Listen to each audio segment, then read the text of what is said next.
Hi hello, welcome to our channel. ഇന്നൊരു pepper ചിക്കൻ്റെ recipe ആയാലോ? ചൂടായ പാനിലേക്ക് 2 ടേബിൾ സ്പൂൺ വെളിച്ചെണ്ണ ആഡ് ചെയ്യാം. എണ്ണ ചൂടായി വരുമ്പോൾ അതിലേക്ക് 2 കറുകപ്പട്ട, 5 ഏലയ്ക്ക, 5 ഗ്രാമ്പു, 4 വറ്റൽമുളക് മുറിച്ചത് ഇട്ട് കൊടുക്കാം. ഒന്ന് ഇളക്കിയെടുത്തതിന് ശേഷം ഒരു വലിയ കഷ്ണം ഇഞ്ചി ചതച്ചതും 10 അല്ലി വെളുത്തുള്ളി ചതച്ചതും ആഡ് ചെയ്ത് പച്ചമണം മാറുമ്പോഴേക്കും 2 പച്ചമുളകും ആവശ്യത്തിന് കറിവേപ്പിലയും ചേർത്തൊന്ന് വഴറ്റിയെടുക്കാം. ഇനി ഇതിലേക്ക് 4 സവാള നീളത്തിലരിഞ്ഞതിട്ട് 1 ടീസ്പൂൺ ഉപ്പും കൂടി ആഡ് ചെയ്ത് നല്ലപോലെ ഒന്ന് വഴറ്റിയെടുക്കാം.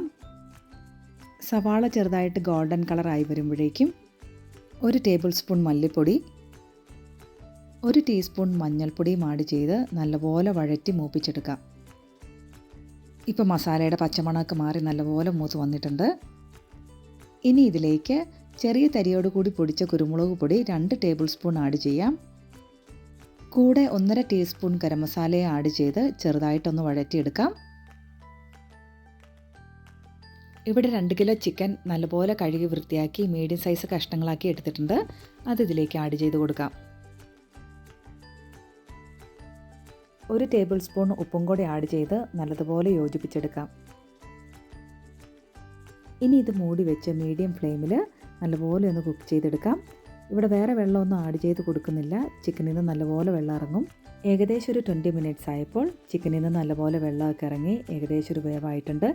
ഇനി ഇതിലേക്ക് ഒരു ടൊമാറ്റോ അരിഞ്ഞത് ആഡ് ചെയ്ത് കൊടുക്കാം.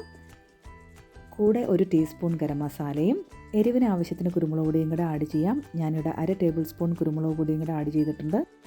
ഇനി ആവശ്യത്തിന് കറിവേപ്പില ആഡ് ചെയ്ത് ലോ ഫ്ലെയിമിൽ ഒരു 10 മിനിറ്റ്സ് കൂടി തുറന്ന് വെച്ച് വേവിച്ചെടുക്കാം. അങ്ങനെ ഇപ്പോൾ നമ്മുടെ പെപ്പർ ചിക്കൻ നല്ല പാകത്തിന് വേവായി നല്ല കുറുകിയ ഗ്രേവിയൊക്കെ ആയിട്ട് റെഡിയായി വന്നിട്ടുണ്ട്.